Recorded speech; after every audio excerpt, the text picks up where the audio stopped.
Need you on the phone.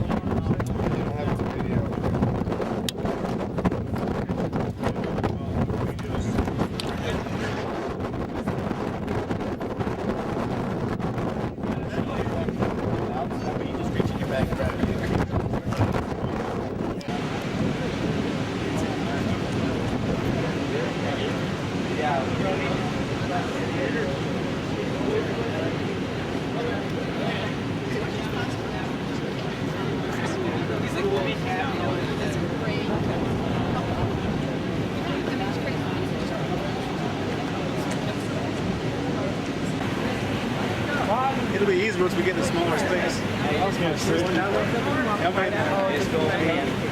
What? The men.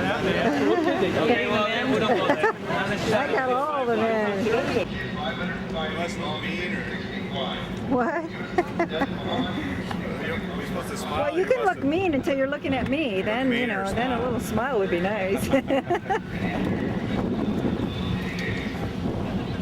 So the helicopter's getting ready to take off? You don't call it a helicopter. Yeah. You do? Well, we call it one of those flighty things that has a spinny thing on top. Helicopters.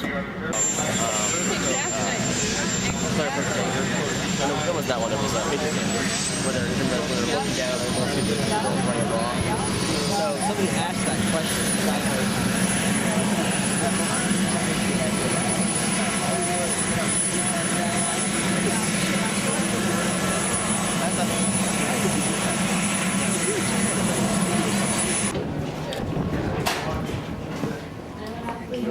This way.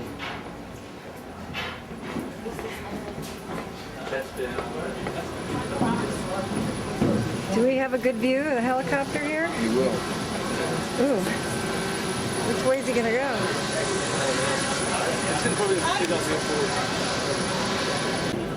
As soon as the helo takes off, as soon as they take off, they're going to speed up and do some maneuvers around us, come up real close. They're gonna come up to here? Okay. Oh my God. We're in business.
go to all back and then all stop, and you'll see them stop on a dime, which is really pretty impressive. At that point, they're going to start actually querying us. So we suspect, we're going to come aboard under UN treaty regulations. We'll come aboard, request you stop your vessel. Are you going to be compliant or not? We're going to be compliant.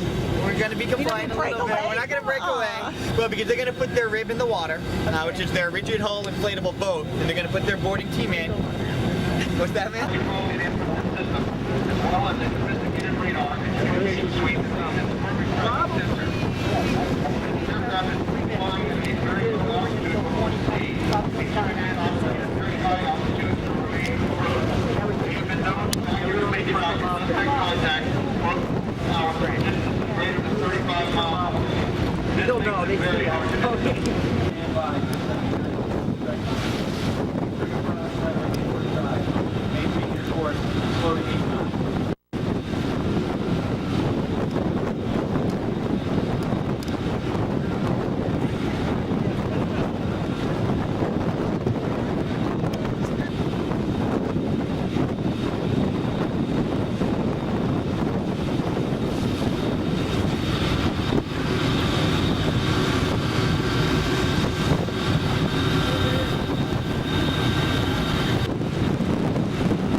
Oh, great. You got some good helicopter stuff?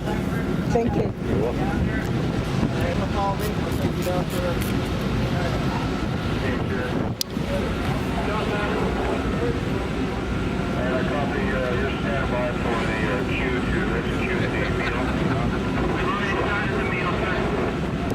Get down! Get on the ground! Get down! Get down! Get down! Don't move it! Get down! Four more! Four more! Hey! Go! Hands on. Put your hands on your back, sir. Hands are set to your side. Don't move. Hands on. Stop running. Don't move, sir. Stay where you're at. Your right arm, please. Roll your back. Just relax. Don't move. Bridge wing clear. Bridge wing clear. Left hand, That's sir. right, I'm not leaning too hard, am I? Just relax. Your right hand towards me. Too hard, am I? Roll your over to your side. I'm gonna help you get up to your feet. We'll roll you to your right side, okay? And get up to your feet. Legs up. Roll your left Ready? side, ready? Sit up. You roll your left side. All right. 1, 2, 3. We're good. Cross your legs. When you need to bring you up. Roll it forward like three. Bring your left hand. Stand up. 1, 2, 3. Face the bulkhead. Move forward, please. Stay right. Who's the master of this vessel? We'll roll you up on your right side. Ready? 1, You have 2, any weapons on you, 3. sir? All right, we got the master here. Hey, Oh, yeah, the on three your arm. other members Stand up on outside. 3. 1, 2, 3. Like that. Move them out. Take this first one. Move them out here, dog. Boarding team will secure the crew, inspect the vessel's registration, manifest, and cargo. It will conduct Get 'em interviews outside, with the the master, marching area, crew make sure members, you and get make the copy start. documents for further analysis. If everything appears to be in order, the ship is allowed to continue its journey. If the boarding team thinks something is out of order or suspect, it will notify higher headquarters and seek further direction. Sir, what is your name? Nikolai, I'm senior officer president. It's the intention of me and my boarding team to search your cargo and your crew to make sure that there's no illegal activities taking place on board your vessel without your knowledge.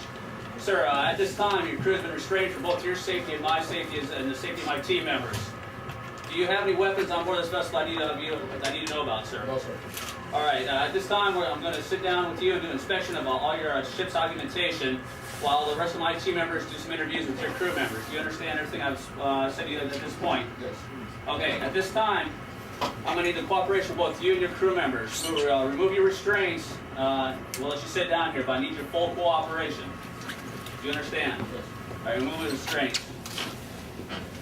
All right, Sherry, you set up out there? First scenario. All right, get our crew interview started, and take 2 team members, get a safety inspection done down in engineering, make sure the vessel's not going to sink on us. Ladies Sir, and can you step gentlemen, this we way. need you to clear a hole for that team.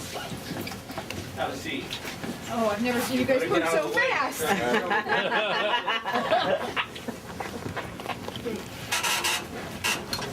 All right, we'll start with your ship's manager. We're going to get a wake-up call. Bad time. Cargo you carry. That's how it works with a green team. How about livestock? All right. Money. Time. How big is your crew, sir? 100? Do you know each of your crew members individually? Do you know them by name, by sight? Yes. Okay, your crew manifest looks good. What passports? Is this what this is? Yes. What was your last port of call, sir? Well, and what's your next port of call?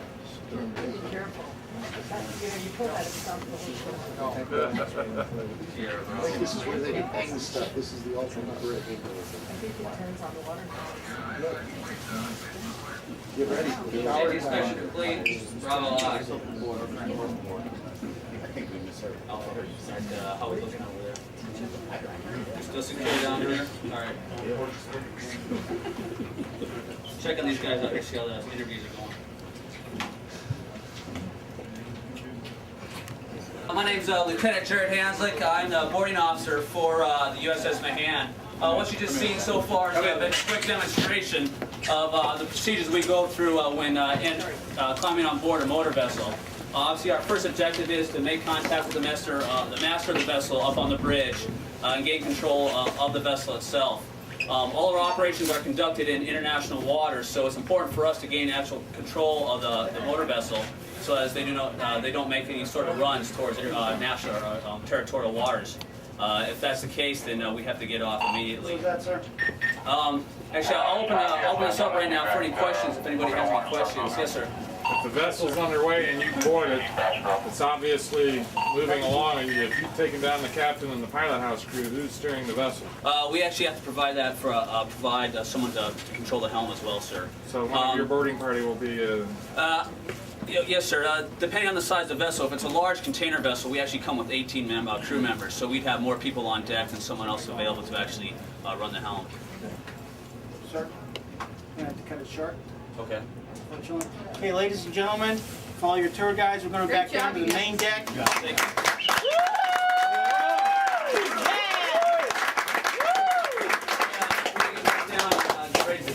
Get our stuff moved. All right, Go back down the main deck. Thank you. Look at that. We're going to go back down the main deck. The next evolution.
it.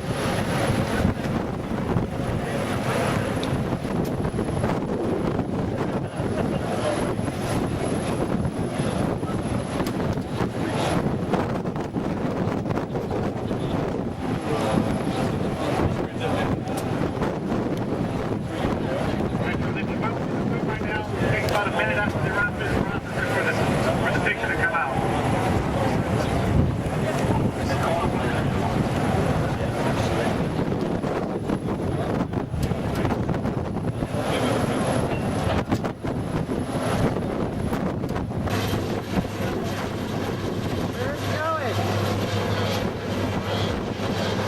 He's probably getting ready.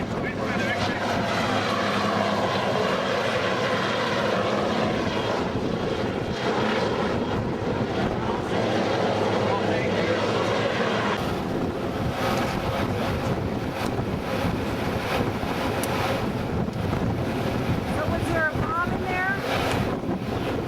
No bomb?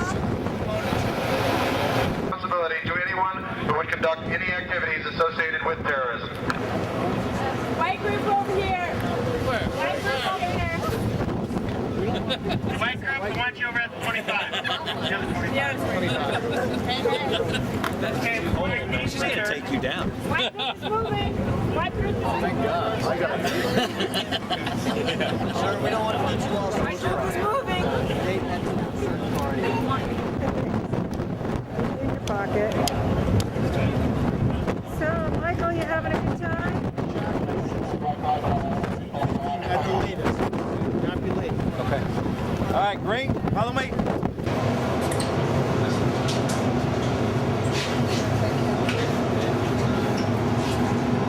Have all their names. Is that everybody?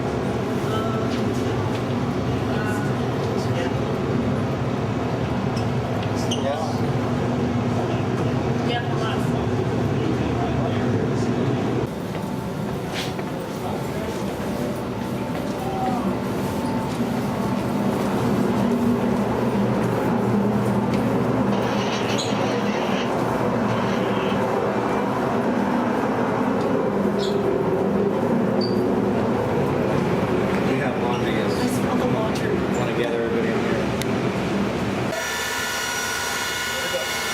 Watch your step on the way down.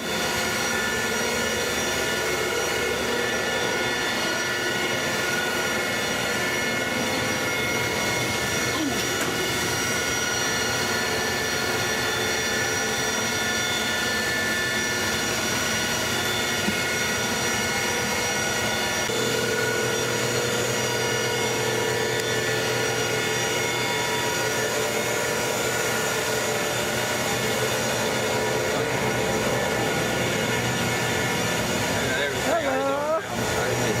It's your turn to be a star. No. I'm camera shy. Yeah. Wow.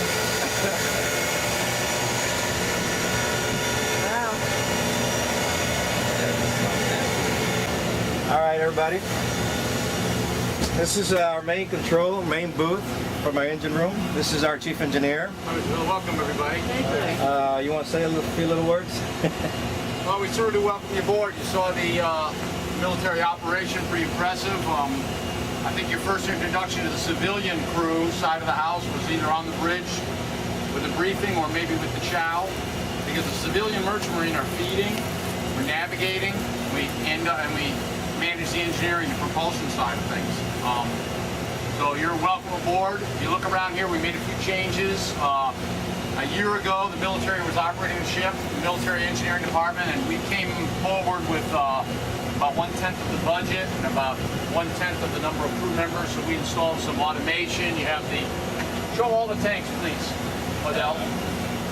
Instead of having people going around with sounding tapes, which is common, we have radar indicators telling us where our tank levels are. We have a system here that gives us remote temperatures on the shaft alleys, so we don't need the cameras or the rovers, the people go by.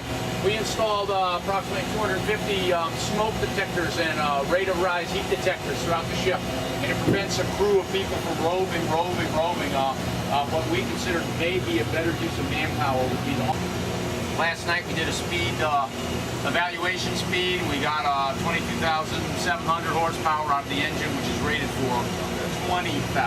So at some point we're really pushing it. But if you'd like to, we can slip around and show you what makes this thing work. This is a steam turbine, runs on 600 pounds of steam.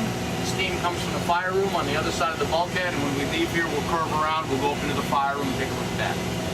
Does anybody have any questions? You say you're Merchant Marine? Yes, And so they contracted out.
The medical ward, huh?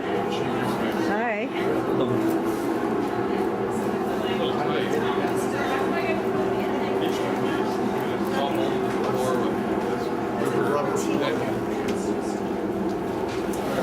Got everybody? Yes. This is Chief Hospital Corpsman Henry. He'll say a few words about our medical. Well, it's pretty interesting. I think somebody asked me earlier if I was an MD. I'm not. I think in the civilian world, I'm about equivalent to a PA. I mean, we got quite a space here. At one time, there's about 12 individuals that actually worked in here, and they had an actual medical officer. But when we cut, and everything became half and half, civilian and military, they put me in here with two junior people and one you met earlier.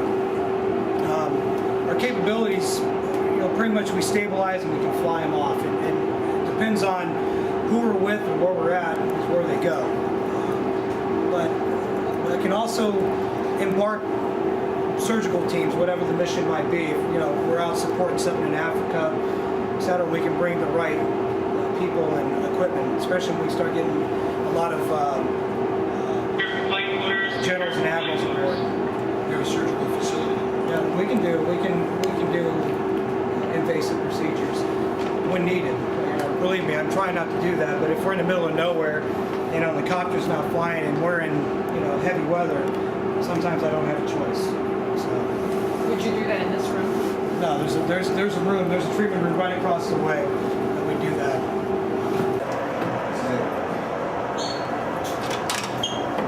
Ready?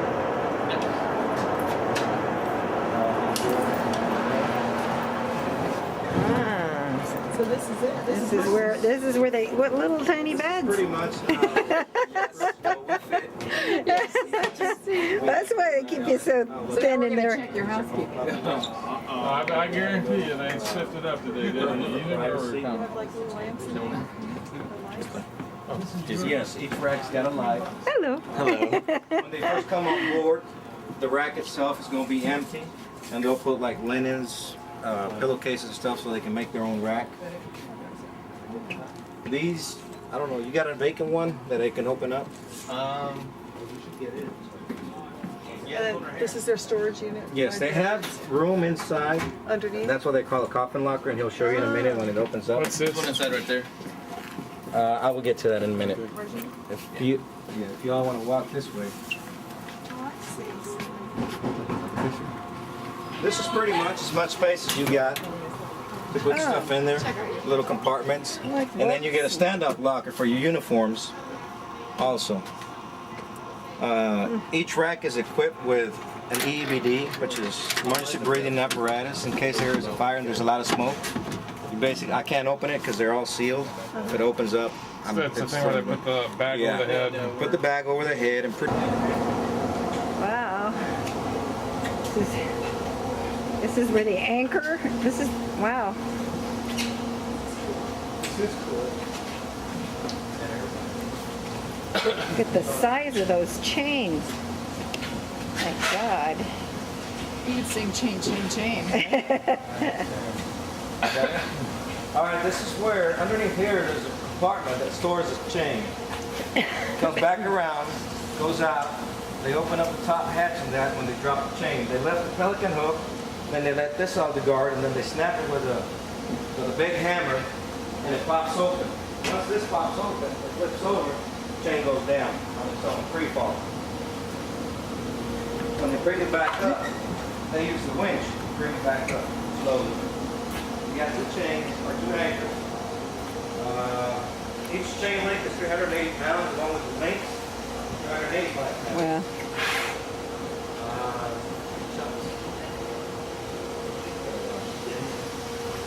The anchor itself weighs 10,000 pounds.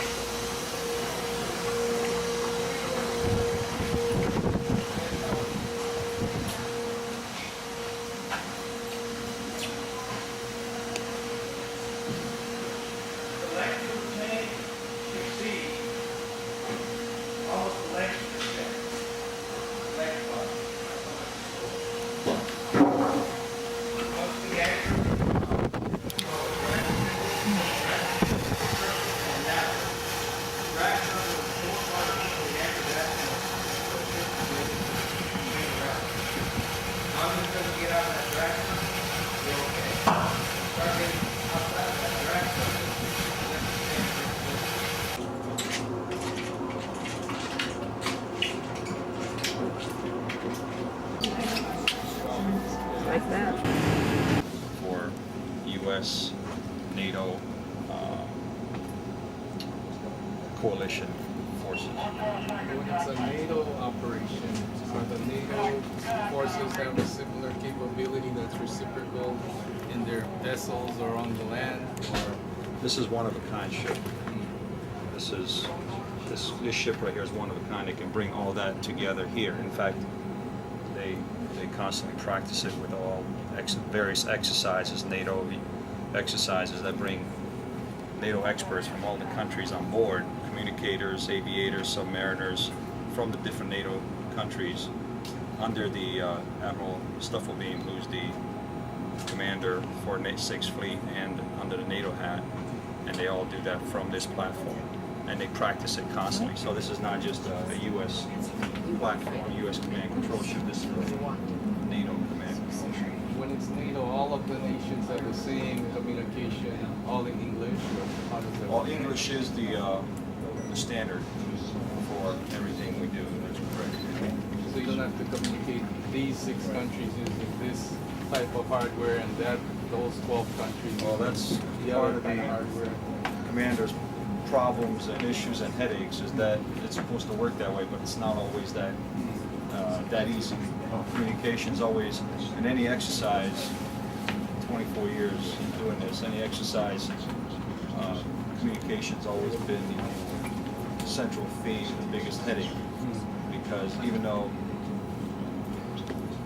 I'm bilingual, and I can tell you right now, some language, some parts of English cannot be readily translated to Italian, or to Spanish, or to Portuguese, or to Turkish. So communication is always the biggest factor, but that's what we do through practice and exercises to remove that. And because English is the standard, all the publication, operation orders, messages,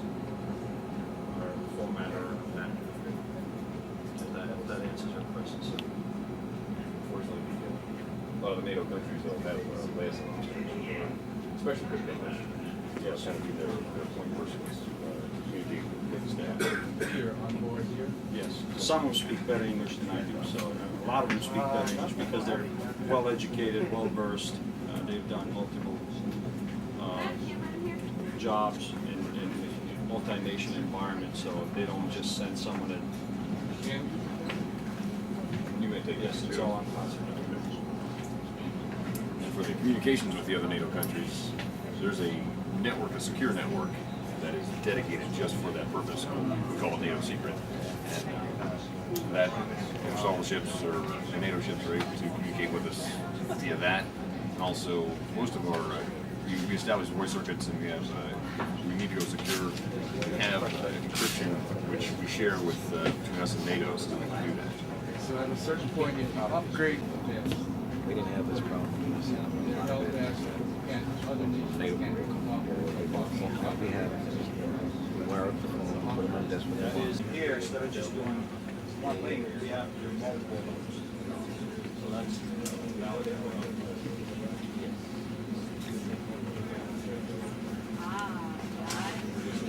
We're going to get set up here. Currently, have screens up that might be actually used if we had an operation or exercise going on. Captain will give you a little brief.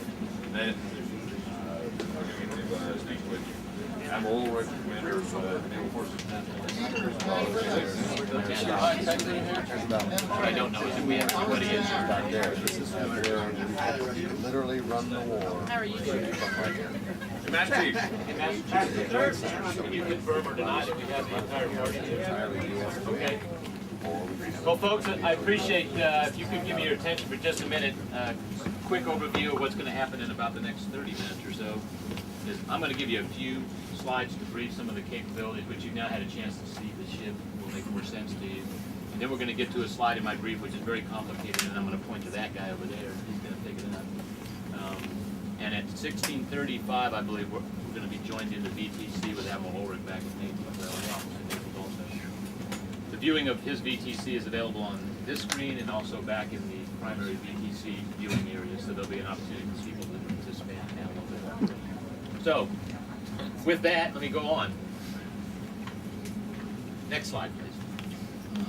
As I described earlier today, we have a mission to support a number of commanders. I am the 6th Fleet flagship. However, 6th Fleet has a new mission. You're going to hear some more about our focus in that regard from Admiral Ulrich later. So, besides the 6th Fleet, my primary focus as of the last 6 months, they asked me for the earthquakes that devastated that area. They took our ship. There you go. And also, Strike Force NATO is a subcomponent of the NATO forces here. It's a maritime component. We just had them on board for 18 days. Got them home last weekend, where we, during the time at sea, had a chance to operate with upwards of 22 other ships, very close to one another, I might add. There's a few pictures maybe you'll get a chance to see. They represented not all of the 26 NATO nations, but I think there were 12 of them represented. Clearly, we're a command and control platform. That's what our mission is. This center that you're in right now is the Joint Operating Center, and it is where the staffs would place their battle watch stations, and they would monitor the environment. Whether that environment's here or whether it's in the Persian Gulf doesn't make any difference, because we can link up architecture to get situational awareness of what's going on anywhere in the world. And I think we're going to see some demonstrations of those screens. What it stands for is command and control, computers, communications, and intelligence. 4 C's and an I. The Navy, because we love acronyms, we actually have upgraded it to C5I. On some ships, you'll find a C5I officer. His 5th C is combat systems. They lump all that together. They need to do all that. But I'm just wanting to expand a little bit on what the Captain already introduced, the capabilities of the ship. And just to remind you, you're probably going to get interrupted by a guy who makes a lot more money than you in just a minute. So. Nice, sir. We should have about 5 minutes. We'll be watching that, and then we'll transition. We'll go right there as soon as he starts there. Monitor what's going on, and then control it. The primarily, I'm sure all of you are familiar with good organization. When you're in any company, you have to have people focused in on different jobs. With the Embark staff, they do the exact same thing. I know that a few of you folks have prior military experience from getting to talk with you. Have any of you been on board or part of a admiral staff or a general staff? But, well, regardless, again, just the experience in every else in life, you'll find that everything you have to structure and organize things. So the way they do that here is you have one person who's pretty much in charge. We refer to him as the battle watch captain. He's responsible for taking care of everyone else here and being the focal point for the game. Joined here by Admiral Van Mauney, who is our Director of Operations, and somewhere around here, I got Admiral Preston coming, who is our Director of Installations here in Europe. How's your day been out there? Good. Great. Did you recruit anybody? Did you get any new recruits out there? So we'll count them as they go down the brow. We'll find out then, I think. All right. I told you I wanted to join you for just seconds. I don't want to interrupt all the fun you're having out there, but I wanted to take this opportunity to talk to you about who we are and what we do here. As I mentioned, here in Naples, we have the headquarters of the Naval Forces Europe, the commander of the 6th Fleet, which is on our national side, and is also, we're co-located with the commander of the Joint Forces Command, which is part of the NATO alliance. I happen to have both jobs. I'm now at the headquarters, the NATO headquarters, which is where we're coming from on the broadcast. Can I have the next slide, please? What I have shown here is this is the time of year when we review our management plan and we prepare for what our priorities are going to be for the next year. And these are the maybe your transformation is the activity we're doing to make sure that we have the right places and bases for where we want to go. And what we're finding out is we have excess capacity in our bases and they're in the wrong place. And so we're working our way through that. And if anybody's interested, I'll talk to them at dinner tonight and give you more on that.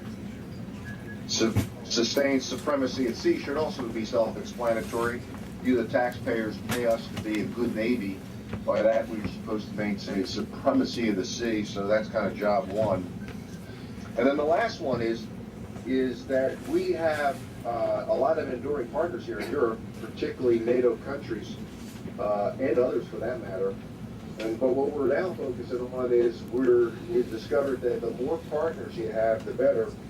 We need to go find some new partners south and east, specifically out in the Black Sea and the Caspian Sea, the countries that border that, and also in Africa.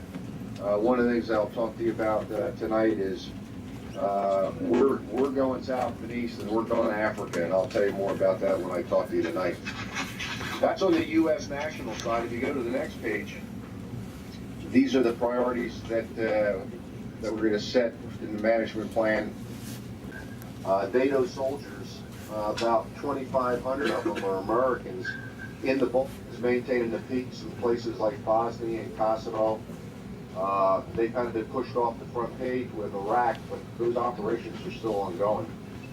Speaking of Iraq, I also have a mission in Iraq. It's called the NATO training mission. I got about 203 or 204 folks over there, NATO folks again, that are working with the Iraqi security forces and providing them training, but also providing them equipment. In fact, there are 8 NATO ships, 2 of which are American, that are patrolling the Mediterranean, and they do a lot of different things. They certainly don't board and inspect all of them. What we do is, based on information and an intelligence network, we have ships that are suspect, and we go board them. I'll give you an example. In fact, we have one going on now. It's somewhat classified, so I won't give you all the information. But a certain ship went through a certain choke point a couple days ago, last week, and tripped off some detectors. And those ships, that ship is headed towards New York City. We're tracking that ship and working with that ship, and together with Washington, D.C., making a determination what we're going to do with it. So we can't inspect all 4,000 ships. That's just too hard. So we rely on the intelligence community and other pieces of information and detectors to focus our attention on which ships we want to go pay attention to. We essentially profile them. Any other questions? With the ship I hope I answered the first question. Yes, you did. Thank you. The microphone's off at your end, lad. Somebody hit the button. Got it, sir. Sorry, sir. Okay? With the ship, Okay. can you hear me? With the ship that Yeah, I hear you. with the ship that broke away from the Russian ship that broke away from the Norwegians, is that under your jurisdiction as well, or? Well, yes, it's in my area, but the Norwegians are handling that themselves, and they haven't asked for any assistance. You mentioned that you are going to be going south to Africa, and I wonder if you could talk about that, or is this involving the Gulf of Guinea? Gulf of Guinea is a word I use 100 times a day. So the answer to that question is yes, we're going to Africa, and yes, we're focused on the Gulf of Guinea. In fact, we have a ship down there now, and I'll give you that. That's a great segue into an example of what we're doing differently. We have an amphibious ship which normally carries U.S. Marines. It took them to the war in Iraq, of course. We're using that ship now. We have some U.S. Marines aboard, but a handful. We have 200 Spanish Marines on board and 50 Italian Army troops on board, and representatives from a whole bunch of different countries. And we are going down, and I think we're in what country now? Ghana? We're approaching Senegal, and we're going to visit 5 or 6 of the countries down in that region. And we pull into port, and the Army guys and the Marines go off and work with their armies on fundamental basic training. And the Navy guys aboard the ship work with their navies, repairing their equipment. Investing large sums of money tracking submarines around the world. Well, that's a good question. I have the guy to my right that is an expert in that. I just took a brief this morning on some activities that our submarines were doing, tracking other submarines. Now, how much time and effort do we put in? A lot less than we used to. Having said that, if you go back to one of my priorities, which is supremacy at sea, this is a skill set that we, the United States Navy, must maintain. And while here in Europe, I'm not worried about submarine threats like we were back during the Cold War, I still feel compelled to maintain a level of training and capability and capacity to do that because it's one of our basic core skills. But to answer your question, a lot less than we used to, but we still practice that at times. Did that answer your question? Thank you, sir. Sir, is this the first ever NATO training mission in Iraq? It is. We've been there for about, about a year now. And I guess we got there in September of '04, so a year. And we have trained about 1,600 officers. We do that by doing training in country. We do that by bringing their officers. For sea and anchor detail. All right, did you feed them out there, DC? Oh, Did yeah. they get More to come. Oh, yes. Great food. All right, I'm going to meet you for dinner tonight, and I'll see you at the restaurant. Thank you. Wonderful. Nice seeing you again. Thank you.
Thank you.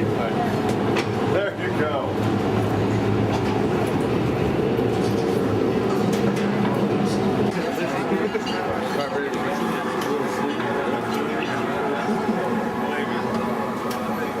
You guys are the best. That food was outrageous. Lunch was great. Thank you. How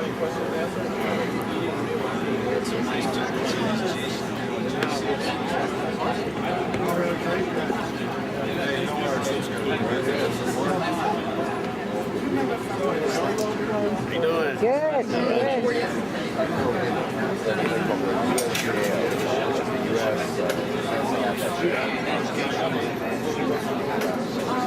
You want me to be cheaper?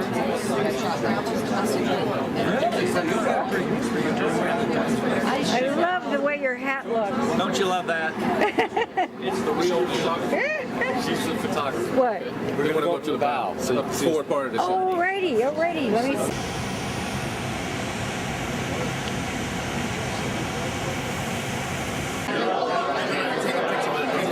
Oh, I know that's eliminated.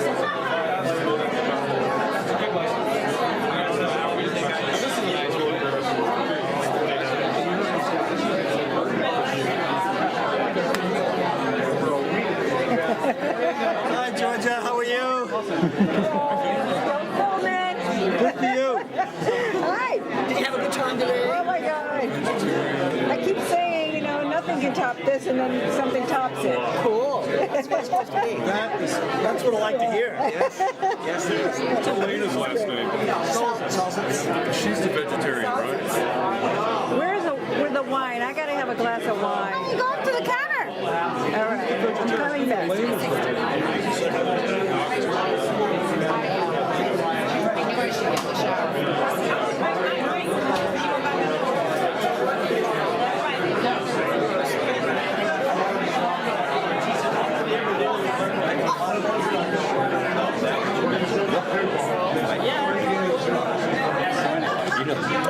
You have to be the best movie maker I've ever met in my whole life. Yeah, where do I put it all together?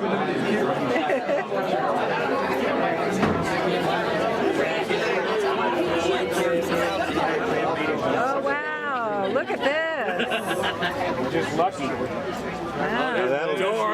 There she is. That'll be one of those. Remember that flight we had in June of '63?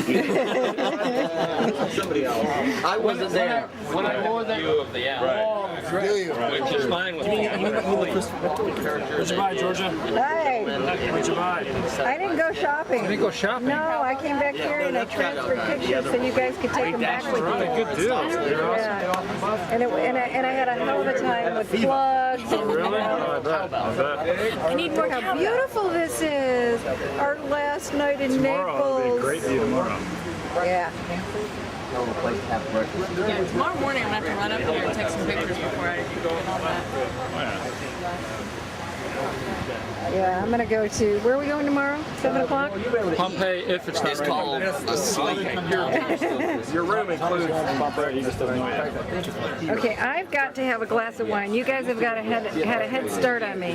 Georgia, I'll get you one if you want. You would? Yeah, what would you like? A glass of white wine. Yeah. Pinot Grigio if they have it, but if they don't, anything will do. Have you like gone to everybody and said, tell me about JCOC, so that you have snippets of? You know what? I haven't because I know you guys have done that. So. Well, you get you guys, not Well, Mountain. I mean those guys. Okay. Yeah, that's all gonna Fair enough. happen. Yeah, no need to duplicate it. Yeah. Cool. Yeah, I'm getting stuff that they're not. Yeah, right. Hey. Just launched the American Selection Program this past year. Commercials on television, But if you'd like to say something. Well, let me gather my thoughts if you're going to do that. Think, too. really. Tell us about our trip. Oh, wow. JCOC 7. Unbelievable. Experience of a lifetime. Learn more about the military, have more respect for our men and women in service, have more respect for the administration, not necessarily on the political side, but definitely the leaders of our men and women in armed forces. They're on a noble mission. They're going to make a difference in the world. We can all sleep better tonight and tomorrow night because they're here, and you don't have to be. Thanks so much. They all do. All day long. One, in fact, one has been in 10 countries in 3 years.